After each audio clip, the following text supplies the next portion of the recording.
Hello friends, நான் welcome back to இக்னாப்பல்ஸ். இன்றைக்கி நம்ம இக்னோவில் நிறைய ஸ்டூடெண்ட்ஸுக்கு இருக்கிற ஒரு பெரிய டவுட்டை தான் கிளியர் பண்ண போகிறோம்.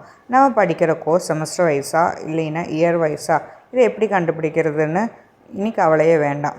ஒரு 4 சிம்பிள் க்ரைட்டீரியா வச்சு இதை நம்ம ரொம்ப ஈஸியாக செக் பண்ணலாம்.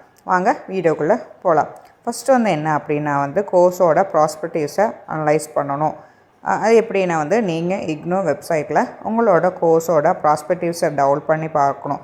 அதில் உங்களோட டீட்டெயில்டு கரிக்குலம் கொடுத்துருப்பாங்க. உங்களோட சப்ஜெக்ட்ஸ் எல்லாம் செமஸ்டர் 1 செமஸ்டர் 2ன்னு பிரித்து இருந்தால் கண்டிப்பாக அது செமஸ்டர் பேஸ்டு கோர்ஸாக இருக்கும். அதுவே ஃபஸ்ட் இயர் செகண்ட் இயர்னு போட்டு இருந்தால் அது இயர்லி வைஸ் கோர்ஸு. இதான் நம்மளோட first and easy step. Second என்னென்னா ஃபீஸ் ஸ்ட்ரக்சர்ஸை ரிவ்யூ பண்ணணும். செகண்ட் க்ரைட்டீரியாவில் நம்ம ஃபீஸை ரிவ்யூ பண்ணும்போது நீங்கள் அட்மிஷன் போடும்போது ஃபீஸ் எப்படி பே பண்ணீங்கன்னு யோசிச்சு பாருங்கள். ஒரு செமஸ்டருக்கு மட்டும் ஃபீஸ் பே பண்ணியிருந்தால் அடுத்த 6 மந்தில் நீங்கள் ரீரெஜிஸ்ட்ரேஷன் பண்ணி திரும்ப பே பண்ணுற மாதிரி இருக்கும். அதுவே ஃபுல் இயருக்கும் சேர்த்து ஒரேடியாக ஃபீஸ் பே பண்ணியிருந்தீங்கன்னா அது இயர் வைஸ் கோர்ஸாக இருக்கும். அடுத்தது ஸ்டடி மெட்டீரியல் டிபாச் ஆகிறது. தேர்ட் க்ரைட்டீரியா தான் ஸ்டடி மெட்டீரியல் டிபாச்சர். உங்களோட இக்னோவில் இருந்து புக்ஸ் எப்படி வருதுன்னு பாருங்கள்.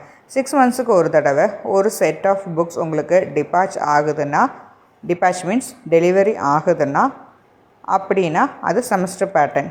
ஒரே டைமில் ஃபுல் இயருக்கான புக்ஸும் உங்களுக்கு அனுப்பிட்டாங்கன்னா அது ஆனுவல் பேட்டர்ன். இதை வச்சுட்டும் நீங்கள் ஈஸியாக கன்ஃபார்ம் பண்ணிக்கலாம். ஃபோர்த் அண்ட் ஃபைனல் க்ரைட்டீரியா என்ன அப்படின்னா அசைன்மெண்ட்டும் எக்ஸாமோட ஷெடியூலும்.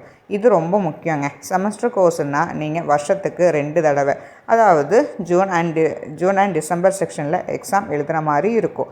அதுபோல் அசைன்மெண்ட்டும் 2 தடவை சப்மிட் பண்ணணும். இயர் வைஸ் கோர்ஸுனால் வருஷத்துக்கு ஒரு தடவை தான் எக்ஸாம் எழுதுவீங்க, அசைன்மெண்ட்டும் ஒரு தடவை தான் சப்மிட் பண்ணுற மாதிரி இருக்கும்.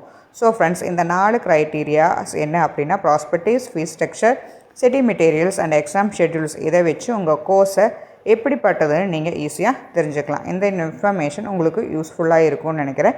வேறு ஏதாவது இக்னோவோட டவுட்ஸ் இருந்ததுன்னா மறக்காமல் கமெண்டில் கேளுங்க. நெக்ஸ்ட் இன்னொரு அப்டேட்டட் வீடியோவாக உங்களை நான் சந்திக்கிறேன். Thank you friends.